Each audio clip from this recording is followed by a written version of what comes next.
La primera gran retrospectiva del pintor tinerfeño. 4 décadas de música en directo. El legado del escultor en su castillo. Homenaje a un precursor del arte en las islas. La danza según Teresa Lorenzo. Los primeros cuadros que pinté fueron precisamente los cuadros que había colgados en casa. Pintaba la trasera. Le decía a mi padre que me comprara pintura y entonces yo pues los pintaba. Ese gesto aparentemente inocente pues ha configurado un quehacer durante pues casi toda mi vida, ¿no?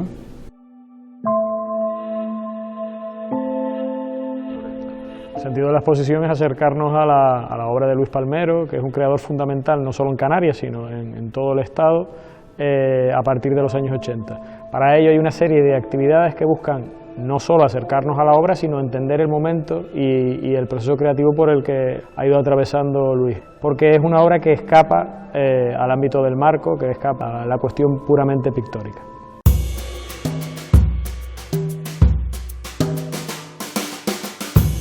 Ya desde los años 80 optaba por expresiones que no eran las más frecuentes, ¿no? Si cuando se hacía pues trasvanguardia, expresionismo o cierto arte conceptual, él se resistía realizando una obra de tipo pues más constructiva, más de pintura plana, más de forma geométrica. A lo largo de 40 años pues hay mutaciones, toda una voluntad de riesgo, de expresarse y con la mayor autenticidad posible dentro de su inquietud, su forma de ver el mundo. En los años 90 plantea una visión del paisaje a medio camino entre lo figurativo y la abstracción geométrica, donde recupera, por ejemplo, o dialoga con Orama. Yo tengo mi propia teoría, ¿no? Orama falleció muy joven y hay una obra que no pudo hacer. Yo de alguna manera me apropié de esa posibilidad, de esa hipótesis de desarrollar una parte de su obra y la traté de desarrollar de una manera libre, ¿no? De una manera mía. En los años comienzo de siglo rompe con este tipo de expresión, pues digamos más geométrica, y hace una pintura pues más digamos abstracta o más digamos más gestual. Una obra plástica que también dibuja música y poesía. Desde Tomás Morales hasta Andrés Sánchez Robaina, Lázaro Santana, Adorno. ¿Por qué? Porque todos hablaban del paisaje, del mar, del horizonte, que es un poco la incorporación que yo he hecho en gran parte de mi obra, ¿no? Respecto a la música, incorporaban también desde música clásica hasta músicos más contemporáneos, ¿no? Desde conceptos que van desde la composición hasta conceptos que van a la música más espontánea, ¿no? Más improvisada, ¿no? Y donde las islas están siempre presentes. Está el paraíso, ¿no? Como paraíso, pero también está como territorio aislado y territorio en ese sentido inhóspito, ¿no? Están las dos vertientes, sin lugar a dudas, ¿no? Aunque yo siempre me he decantado más por la vertiente más de paraíso, ¿no? Sin lugar a dudas, ¿no? En su expresión colorística, en su construcción de los cuadros, en su diálogo con otros pintores, siempre opta por la vitalidad, ¿no? Por la afirmación de la vida frente a lo que es lo trágico, a pesar de que lo trágico siga presente.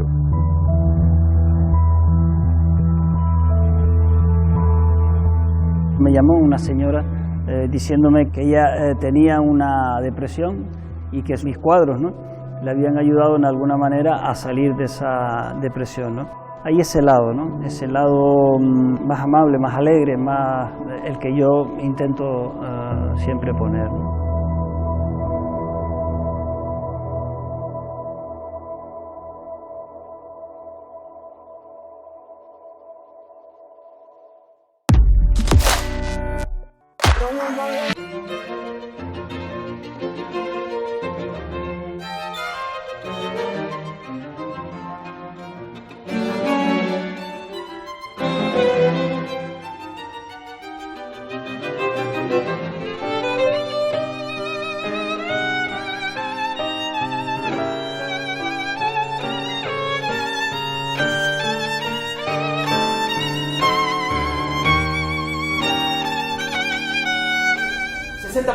por rotor, para 26 letras del alfabeto. O 26 por 26 por 26, lo que es igual. 17.576 posibilidades. ¡Eso es! Luego estuve 2 años observando mi máquina y ese código se me resistía. ¡Dios!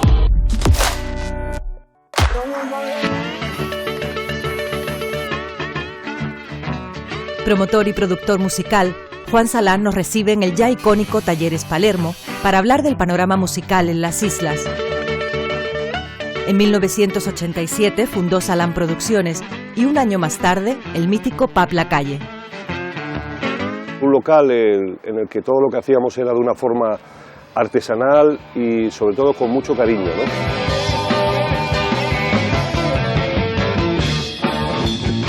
Todavía se recuerda, por lo tanto creo que se hizo un trabajo interesante. Yo recuerdo los principios de los 90 y ahora, y sigue habiendo esas ganas de querer hacer cosas, esas ganas de mezclar sonidos, de tirar para adelante, pero la insularidad, el salir de aquí, el quedarte en este territorio y no poder ir a la península, a otro, a Europa, donde sea, a mostrar lo que haces, hace que las cosas se queden de una forma muy local.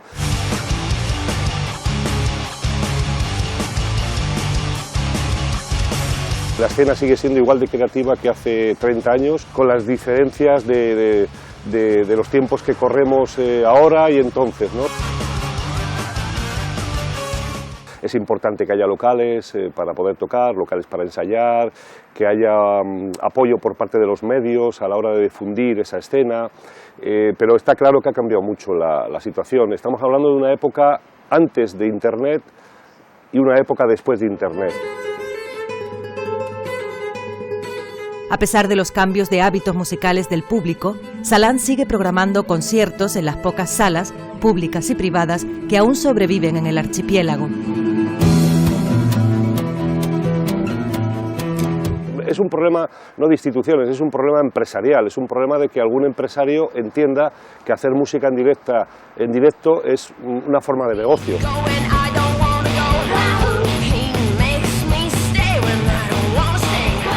Me gustaría que hubiese más espacios, pero la verdad es que es bastante complicado poder programar sobre todo lo que yo suelo programar, que son bandas de mucha calidad, pero no muy conocidas.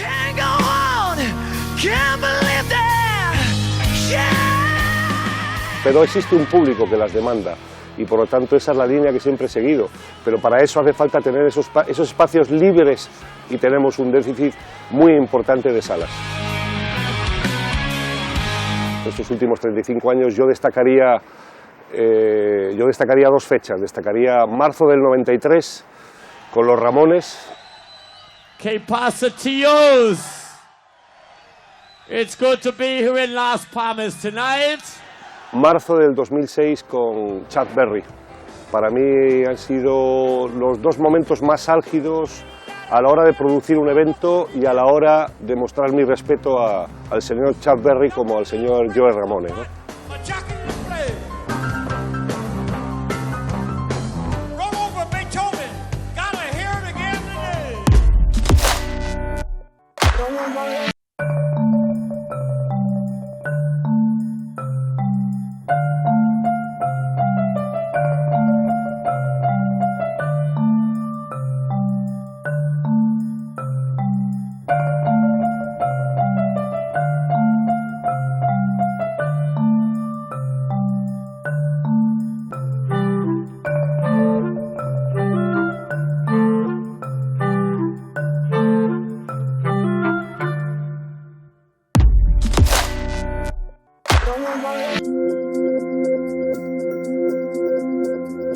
La fortaleza defensiva más antigua de Canarias, el Castillo de la Luz, en Las Palmas de Gran Canaria, es la sede de la Fundación Martín Chirino. El gestor cultural, comisario de exposiciones y consultor de arte, Jesús María Castaño, fue un estrecho colaborador de Chirino desde 1996 y es el actual director de la Fundación. La Fundación de Arte y Pensamiento Martín Chirino se erige como una plataforma para el estudio, promulgación, contextualización de la obra de Martín Chirino. El artista tenía como máxima de Canarias al mundo, de lo particular al universal. Su obra se inserta en esos escalones, la obra de Martín Chirino, Canarias y el mundo.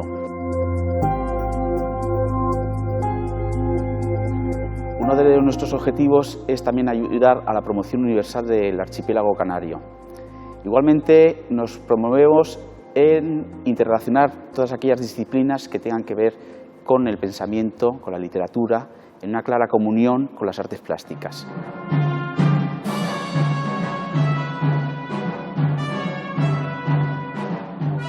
Las salas de este espacio acogen 25 piezas representativas de todas las etapas del artista, además de numerosa documentación sobre la misma, elaborada en gran parte por el propio Chirino. El edificio, declarado bien de interés cultural, juega un papel fundamental en la presentación de su legado. Cuando se restauró en el año 2000, se descubrió la torre original, que es esta de aquí, de Alonso Fajardo, y la barrera artillera que la rodeaba. Entonces, todo esto estaba enterrado. Martín Chirino, al enterarse de esta excavación, quiso hacer con la museografía, presentar sus obras como si fuesen hallazgos, como si realmente hubiesen estado también enterradas. Utilizó el concepto de adecuación de las artes, ¿no? Que escultura fuese al encuentro de la arquitectura y la arquitectura fuese al encuentro de la escultura. La Fundación trabaja en varios proyectos vinculados a la obra de Chirino, la formación y la creación artística.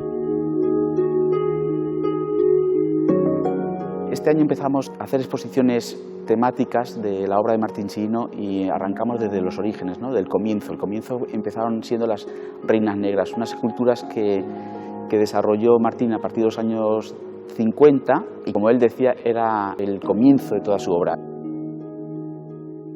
Ese es nuestro gran proyecto, presentar una enciclopedia de las fases de Martín Chirino por iconografías, y empezamos con esta primera.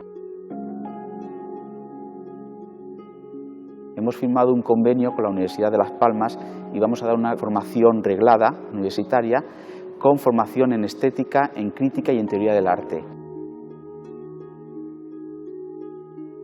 También lanzamos por primera vez este año una residencia artística.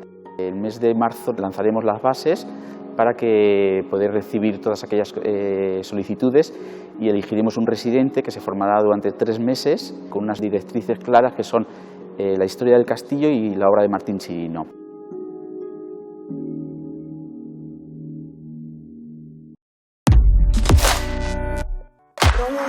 Жизнь чертовски несправедливая штука, но прожить вам ее доведется, никто за вас это не сделает. Он уже твой. Бери, теперь ты мой брат. Замочить еврея, только вывезите в лес подальше.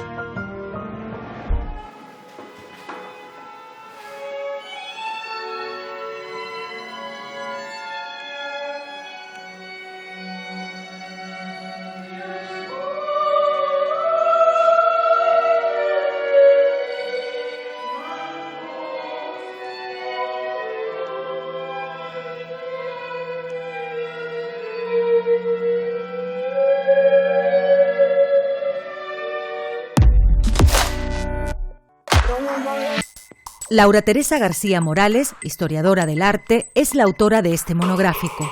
Para ella hay 3 pilares que condicionaron los caminos del desarrollo personal y artístico de Jane, como mujer madre, como canaria y como miembro de la familia Millares. Jane Millares es una pionera del arte contemporáneo en Canarias. Ya en 1955 tuvo lugar su primera exposición individual en el Museo Canario de Las Palmas, y fue la primera mujer en exponer en solitario en las islas. Omar es un niño que está convencido de que es el hijo del mar porque tiene un brazo que parece una pinza de cangrejo y porque tiene extraños poderes, como hablar con las olas y los peces o respirar bajo el agua. Disfruta de una vida pasible y divertida en el Hierro, pero pronto comienzan los líos con otros muchachos y se verá envuelto en un misterio. Una historia de amor y aventuras que nos lleva a una gran sorpresa final, donde realidad y ficción se dan la mano en las cristalinas aguas de la Restinga.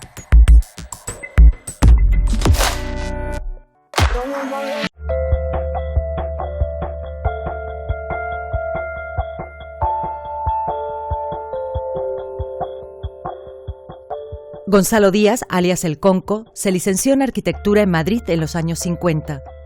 Descubre la ciudad de Cuenca, donde se gestaba el Museo de Arte Abstracto, y se vincula a su entorno artístico, en el que Manolo Millares y Antonio Saura, entre otros artistas, conforman su círculo de amigos.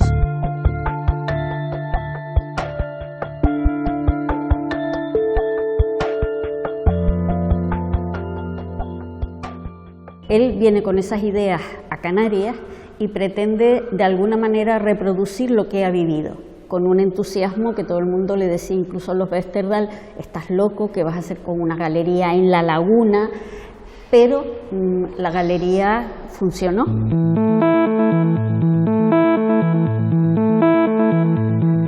Yo creo que si no hubiera existido el coleccionismo del arte contemporáneo en Canarias, todavía estaría empezando a despuntar. La Galería Bibli, en Santa Cruz de Tenerife, rinde homenaje con una exposición a la trayectoria de Sala Conca y de su director. Hemos seleccionado los artistas que tuvieron una vinculación especial en los años 70, que fue la época más brillante de la galería. Artistas como Gonzalo González, Ildefonso Aguilar, Juan de la Cruz, Juan Bordes, Cándido Camacho o Ernesto Valcárcel están presentes con obras significativas dentro de su producción y piezas históricas de la sala.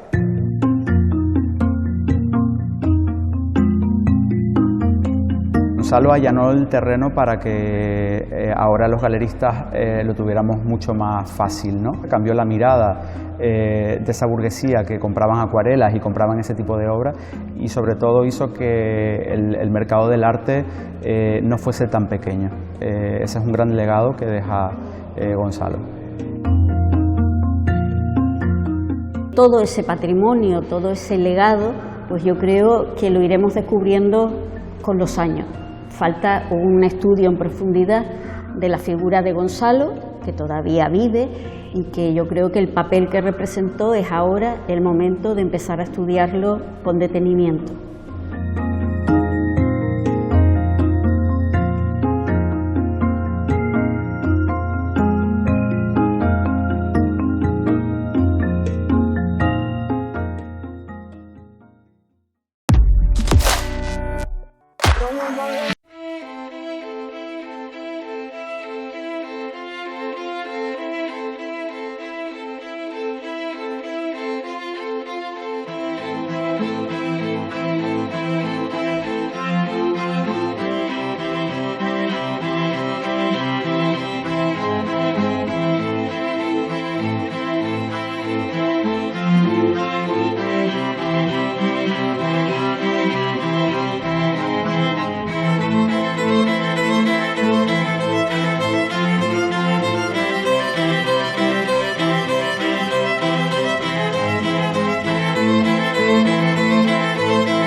El diálogo con el museo comienza con mis visitas al museo.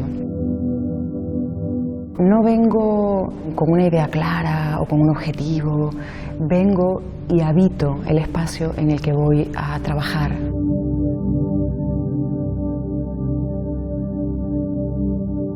Estas imágenes tienen su propio temperamento, su propio carácter. Dejo que me vaya entrando.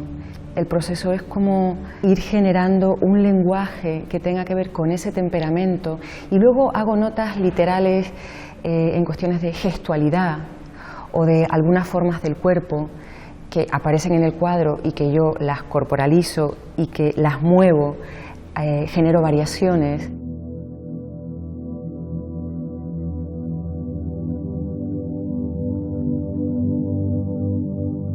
Mi trabajo tiene que ver con la quietud y con la escucha, pero en realidad el centro neurálgico es el movimiento.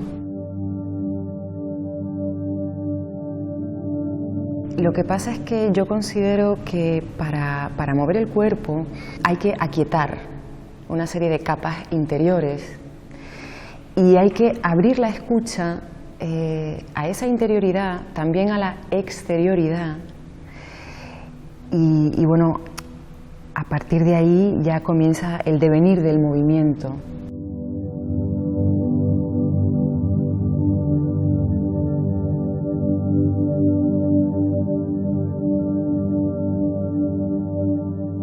La danza está en relación con la vida, o sea, deviene de la vida. No es que la danza se relacione con el arte contemporáneo, la danza es arte contemporáneo y el arte contemporáneo tiene que ver con la experiencia del artista con la vida.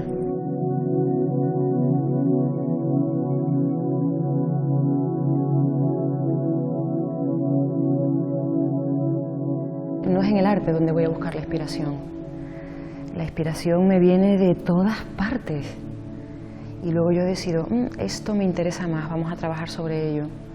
O algo que parece que te brota de dentro y dices esto, y entonces buscas fuera y empiezas a conectar, empiezas a relacionar y empiezas a elaborar el lenguaje y a elaborar la pieza.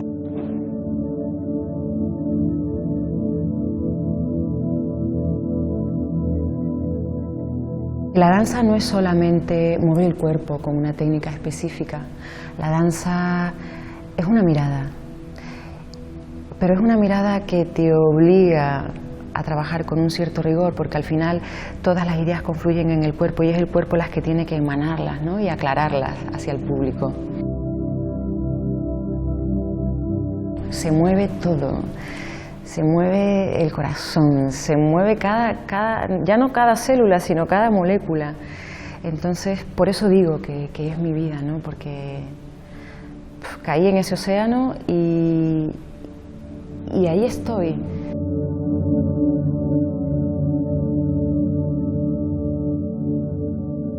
A medida que pasan los años, las cosas se afinan, pero la mirada, aunque se afine, se abre. Y la danza me ha educado a mí como persona.